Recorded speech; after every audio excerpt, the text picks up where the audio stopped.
ഹരേ കൃഷ്ണ. ഓം ശ്രീ മഹാദേവി നമ. ലളിതാ സഹസ്രനാമത്തിലെ 47-ാമത്തെ ശ്ലോകമായ നിശ്ചിന്ത നിരഹങ്കാര നിർമോഹ മോഹനാശിനി നിർമ്മമ മമദാഹന്ത്രി നിഷ്പാപ പാപനാശിനി എന്ന ശ്ലോകം വരെയുള്ള അർത്ഥമാണ് ഇന്നലെ പറഞ്ഞത്. ഇന്ന് 48-ാമത്തെ ശ്ലോകമായ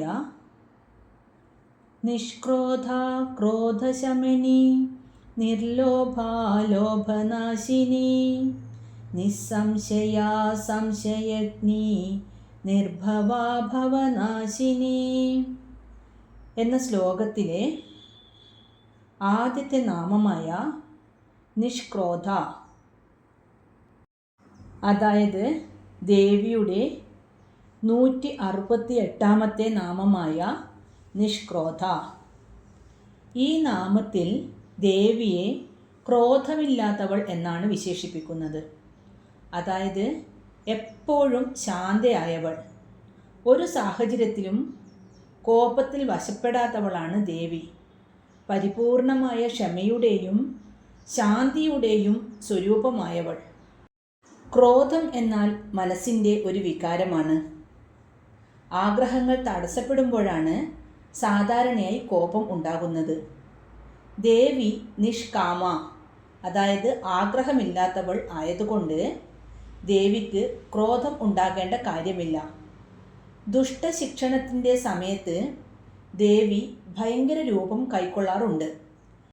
ഉദാഹരണത്തിന് ദേവി ദുർഗയോ കാളിയോ ഒക്കെ ആയി മാറുന്നു. അത് പക്ഷേ യഥാർത്ഥത്തിൽ ക്രോധമല്ല, മറിച്ച് ധർമ്മം സംരക്ഷിക്കാനുള്ള ഒരു ലീല മാത്രമാണ്. ഉള്ളിൽ ദേവി എപ്പോഴും ശാന്തയാണ്. ആത്മീയ പാതയിൽ സഞ്ചരിക്കുന്നവർ ഉപേക്ഷിക്കേണ്ട ഒരു വലിയ ശത്രുവാണ് ക്രോധം. ദേവിയുടെ ഈ നാമം ധ്യാനിക്കുന്നതിലൂടെ ഭക്തർക്ക് തങ്ങളുടെ കോപത്തെ നിയന്ത്രിക്കാനും ശാന്തത കൈവരിക്കാനും സാധിക്കുന്നു. ഇനി ദേവിയുടെ 169-ാമത്തെ നാമമായ ക്രോധശമനി, ക്രോധത്തെ ശമിപ്പിക്കുന്നവൾ അല്ലെങ്കിൽ ക്രോധത്തെ അടക്കുന്നവൾ. കോപം എന്നാൽ വന്യമായ ഒരു വികാരമാണ്. ഈ വികാരത്തെ അടക്കാൻ വലിയ പാടാണ് താനും. എന്നാൽ ദേവി ഭക്തരുടെ മനസ്സിൽ ആളിപ്പടരുന്ന കോപമാകുന്ന അഗ്നിയെ തണുപ്പിച്ച് അവിടെ ശാന്തി നിറയ്ക്കുന്നു. ക്രോധം വരുമ്പോഴാണ് മനുഷ്യന് വിവേകം നഷ്ടപ്പെടുന്നത്. അതായത് ബുദ്ധി ഇല്ലാതാകുന്നത് നമുക്ക് ക്രോധം വരുമ്പോഴാണ്. ക്രോധം വരുമ്പോൾ നമുക്ക് നമ്മുടെ ബുദ്ധിയെ തന്നെ കൺട്രോൾ ചെയ്യാൻ പറ്റാതെ ആവുന്നു. എന്നാൽ ഈ അവസ്ഥയിൽ നിന്ന് തൻ്റെ ഭക്തനെ ദേവി മോചിപ്പിക്കുന്നു. ആളിപ്പടരുന്ന തീയിൽ വെള്ളമൊഴിക്കുന്നത് പോലെ ദേവി തൻ്റെ ഭക്തൻ്റെ ദേഷ്യത്തെ നശിപ്പിക്കുകയും മനുഷ്യൻ്റെ ഏറ്റവും വലിയ ശത്രുക്കളായ 6 വികാരങ്ങളിൽ, അതായത് കാമം, ക്രോധം, ലോഭം, മോഹം, മദം, മാത്സല്യം, ഇങ്ങനെയുള്ള 6 വികാരങ്ങളിൽ ഏറ്റവും അപകടകരമായ ഒന്നാണ് ക്രോധം. ഈ ക്രോധത്തെ കീഴടക്കാൻ ദേവിയുടെ ഈ ശമനശക്തി അനിവാര്യമാണ്. കഴിഞ്ഞ നാമത്തിൽ ദേവി നിഷ്ക്രോധ, അതായത് ക്രോധമില്ലാത്തവളാണ് എന്ന് പറഞ്ഞു. എന്നാൽ ഈ നാമത്തിൽ ദേവി എല്ലാവരുടെയും കോപത്തെ മാറ്റുന്നവളുമാണെന്നാണ് പറയുന്നത്. അതായത് ദേവിയോട് അടുക്കും തോറും നമ്മളുടെ മനഃശുദ്ധി വർദ്ധിക്കുകയും അങ്ങനെ മനസ്സിൽ ആഗ്രഹങ്ങളില്ലാതാവുകയും അപ്പോൾ ക്രോധവും ഇല്ലാതാവുകയും ചെയ്യുന്നു എന്നർത്ഥം. ഇനി ദേവിയുടെ 170-ാമത്തെ നാമമായ നിർലോഭ. ഈ നാമം ദേവിയെ ലോഭമില്ലാത്തവൾ, അത്യാഗ്രഹമില്ലാത്തവൾ എന്നീ നിലയിൽ വർണ്ണിക്കുന്നു. ലോഭ എന്നാൽ കിട്ടിയത് പോരാ, ഇനിയും വേണമെന്ന ചിന്ത. കാമം, ക്രോധം, ലോഭം, മോഹം, മദം, മാത്സല്യം, ഡംഭം, അസൂയ എന്നിവയാണ് അഷ്ടരാഗങ്ങൾ. ഇവയിൽ തൻ്റെ കയ്യിലുള്ളത് സൂക്ഷിച്ചു വെക്കുകയും അന്യൻ്റേതു കൂടി കൈക്കലാക്കുവാൻ ആഗ്രഹിക്കുകയും ചെയ്യുന്നതാണ് ലോഭം. ലോഭമില്ലാത്തവർ മാത്രമേ ഉദാരമതികൾ ആവുകയുള്ളൂ.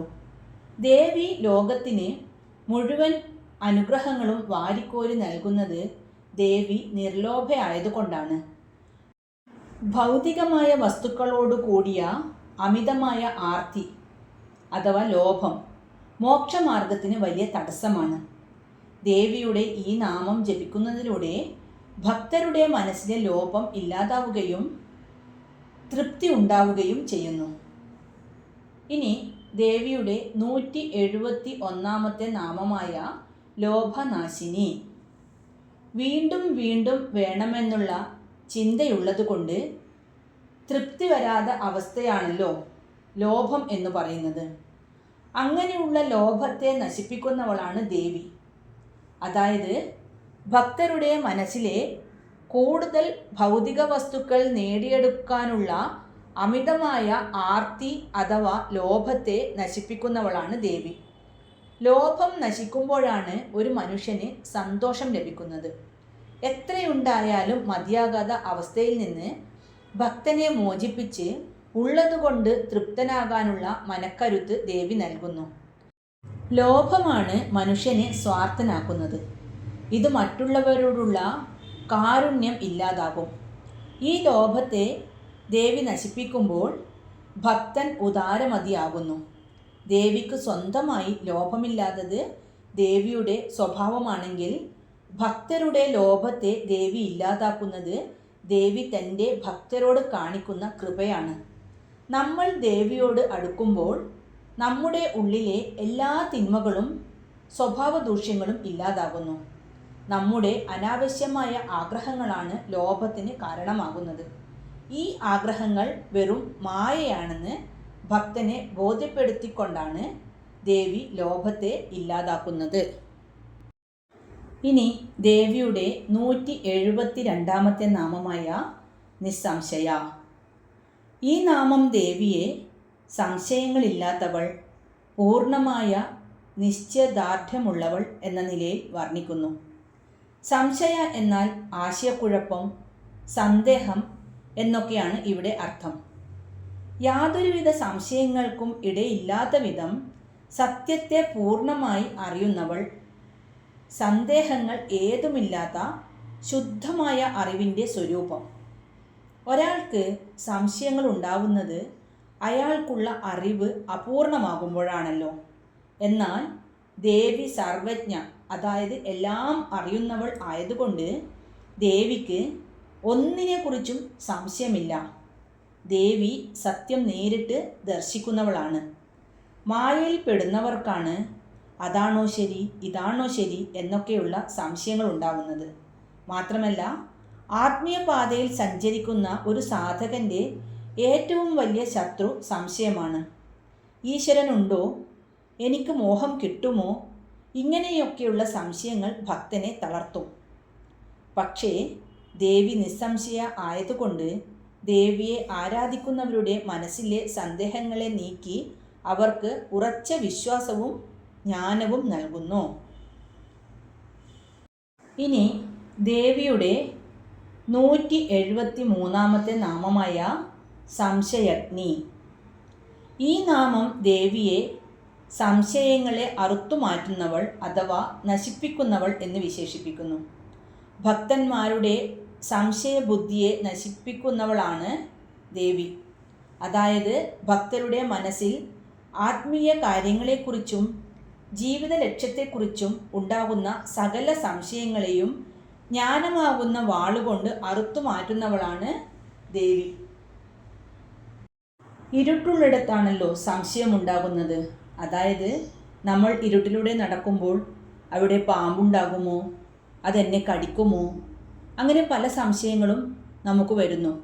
അല്ലെങ്കിൽ ഇരുട്ടുള്ള സ്ഥലത്ത് ഒരു കയറ് കിടക്കുന്നത് കണ്ടാൽ നമുക്ക് തോന്നും അത് പാമ്പാണോ. പിന്നെ അവിടെ വെളിച്ചം വരുമ്പോൾ നമ്മളുടെ സംശയം മാറി, ഓ അത് പാമ്പല്ല, അത് കയറാണ് എന്നൊക്കെ നമുക്ക് മനസ്സിലാകും. അതുപോലെ ആ ഇരുട്ടുള്ളിടത്ത് വെളിച്ചം വരുമ്പോൾ ഇരുട്ട് മാറുകയും നമുക്കുള്ള സംശയം മാറുകയും ചെയ്യുന്നു. അതുപോലെ ദേവി ഭക്തൻ്റെ ഉള്ളിൽ ജ്ഞാനമാകുന്ന വെളിച്ചം നൽകി സംശയങ്ങളെ ഇല്ലാതാക്കുന്നവളാണ്.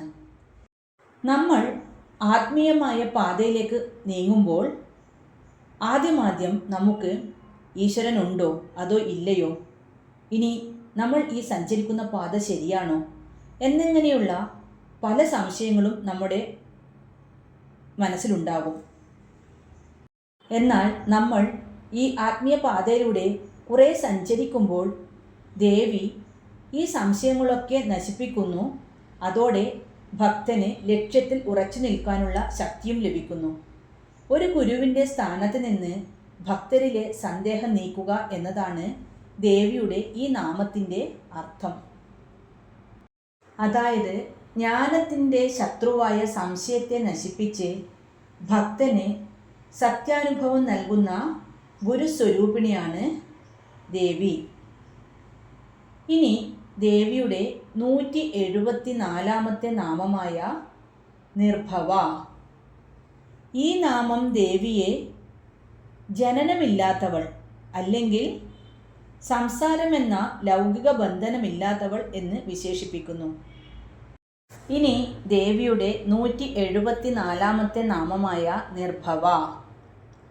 ഈ നാമം ദേവിയെ ജനനമില്ലാത്തവൾ അല്ലെങ്കിൽ സംസാരമെന്ന ലൗകിക ബന്ധനമില്ലാത്തവൾ എന്ന് വിശേഷിപ്പിക്കുന്നു. ഭവം എന്നാൽ ഉണ്ടാവുക, ഉൽപ്പത്തി എന്നൊക്കെയാണ് അർത്ഥം. അതായത് അനാദിയായവളും തുടക്കമില്ലാത്തവൾ, ജനനമരണങ്ങളാകുന്ന ചക്രത്തിന് അതീതയായവൾ. ഈ പ്രപഞ്ചം മുഴുവൻ ഉണ്ടാകുമ്പോഴും ദേവി മാത്രം ജനനമരണമില്ലാതെ എന്നും നിലനിൽക്കുന്നവളാണ്. അതായത് ഈ ലോകത്തിലെ സകല ജീവജാലങ്ങൾക്കും ജനനമരണമുണ്ട്. എന്നാൽ ദേവി എല്ലാറ്റിൻ്റെയും ഉറവിടമായതുകൊണ്ട് ദേവിക്ക് മറ്റൊരു ജനനമില്ല, മരണവുമില്ല. ദേവി എപ്പോഴും ഇവിടെ ഉള്ളവളാണ്. ഭവം അഥവാ സംസാരം എന്നത് കടൽ പോലെയാണ്. ജനനവും മരണവും മാറി മാറി വരുന്ന ഈ കടലിൽ നിന്ന് മുക്തി നേടുക എന്നതാണ് ആത്മീയതയുടെ ലക്ഷ്യം. ദേവി നിർഭവ ആയതുകൊണ്ട് ദേവിയെ ആരാധിക്കുന്നവർക്കും ഈ ജനനമരണ ചക്രത്തിൽ നിന്ന് മോചനം നൽകാൻ ദേവിക്ക് സാധിക്കും. അതായത് ദേവി അവർക്കൊക്കെ മോക്ഷം നൽകുന്നു എന്നർത്ഥം. ഇനി ദേവിയുടെ 175 നാമമായ ഭവനാശിനി. ഭക്തർക്ക് മോക്ഷം നൽകുന്ന ദേവിയുടെ കാരുണ്യത്തെയാണ് ഈ നാമം പ്രധാനമായും സൂചിപ്പിക്കുന്നത്. ഈ നാമം ദേവിയെ ജനനമരണങ്ങളാകുന്ന സംസാര ചക്രത്തെ ഇല്ലാതാക്കുന്നവൾ എന്ന് വിശേഷിപ്പിക്കുന്നു. ആവർത്തിച്ചുള്ള ജനനമരണങ്ങൾ ഇല്ലാതാക്കുന്നവൾ.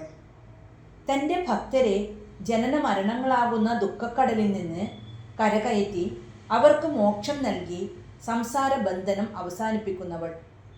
ഒരു ആത്മീയ സാധകൻ്റെ ആത്യന്തിക ലക്ഷ്യം വീണ്ടും ജനിക്കാതെ പരമാത്മാവിൽ ലയിക്കുക എന്നതാണ്.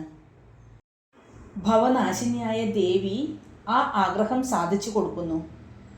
ജീവിതത്തിലെ കഷ്ടപ്പാടുകളും മാനസികമായ അസ്വസ്ഥതകളുമാണ് ഭവം. ഈ ദുഃഖങ്ങളെ നശിപ്പിച്ച് ഭക്തന് ശാശ്വതമായ സമാധാനം നൽകുന്നവൾ ദേവി. തൻ്റെ ഭക്തരെ ജനന മരണാദി രൂപമായ സംസാരത്തിൽ നിന്ന് മോചിപ്പിക്കുന്നവൾ എന്നർത്ഥം. ഇനി ഇന്ന് പഠിച്ച നാമം ഒന്നുകൂടി ചൊല്ലി നോക്കാം.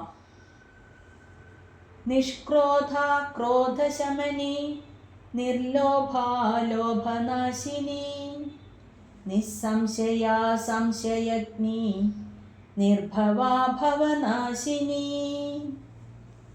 ഓം ശ്രീ മഹാദേവ്യൈ നമഃ. ഹരേ കൃഷ്ണ.